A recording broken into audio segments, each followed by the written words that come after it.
जो मनोज परमार वाला मामला आया है, कांग्रेस के लिए कि उनके सुसाइड नोट में ये बात सामने आई है कि ईडी के अधिकारियों ने बीजेपी में शामिल होने का दबाव डाला है, ऐसा कहा है।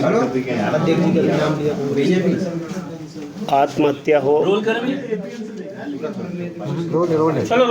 आत्महत्या हो या मृत्यु हो, किसी भी परिजन का जाना दुखद घटना है। ये जो पीड़ित परिवार पर वज्रपात हुआ है, भारतीय जनता पार्टी दुख की इस घड़ी में उस परिवार के साथ खड़ी है। लेकिन मुझे आश्चर्य होता है कि कांग्रेस पार्टी ऐसे जैसे कहते हैं कोई आपदा आ गई, कोई कठिनाई आ गई, उस पर भी राजनीति करना, उस पर भी अवसर तलाशने का काम कांग्रेस पार्टी कर रही है।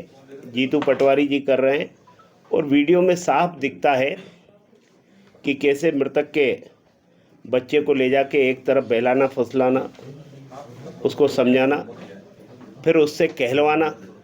मुझे लगता है इतनी खोखली हो गई है कांग्रेस कि आप मुद्दों पर बाहर किसी बात पर लड़क सकते हो, लेकिन किसी की मृत्यु पर, किसी की आत्महत्या पर आप राजनीति कर रहे हो। आप क्या संदेश देना चाहते हो? और मैं कहता हूँ कि जिनके बारे में ये विषय आया है उनका आप एक बार हिस्ट्री देख लीजिए।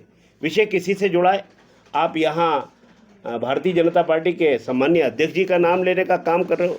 इससे ये आपका दिमाग का दिवालियापन हमको साफ दिखाई देता है कि आप किस तरह की राजनीति मध्य प्रदेश में करना चाहते हैं। मैं इनकी कड़े शब्दों में निंदा करता हूं। जीतू पटवारी जी, आप माफ़ी मांगिए भारतीय जनता पार्टी के प्रदेश अध्यक्ष से कि आपने वहां उस बच्चे को बहला फुसला करके गलत स्टेटमेंट दिलवाया, अन्यथा भारतीय जनता पार्टी के कार्यकर्ता आपका विरोध करेंगे।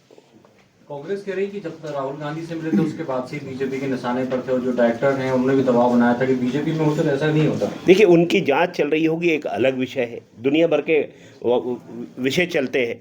अब उस पर इस तरह की बातें होती हैं क्या? फिर उनके और 10 कारण होंगे मैं उसकी जांच होगी, जो भी कुछ होगा। लेकिन आप जाते हैं उनके घर संवेदना व्यक्त करने जाते हैं कि राजनीति करने जाते हैं, अवसर ढूंढते हैं कि हम यहाँ भी राजनीति करें, और वहाँ भी फिर आप भारतीय जनता पार्टी के अध्यक्ष का नाम दिलवाने का काम करते हैं। वो बच्चा वो जानता भी नहीं होगा कि मैं किन की बात कर रहा हूँ। मुँह में डाला गया है, कहलवाने का प्रयास किया गया है, साफ दिखाई देता है। क्या कानूनी कार्रवाई भी करेगी बीजेपी? निश्चित रूप से उनको माफ़ी मांगना होगी, नहीं तो हम कानूनी कार्रवाई करेंगे।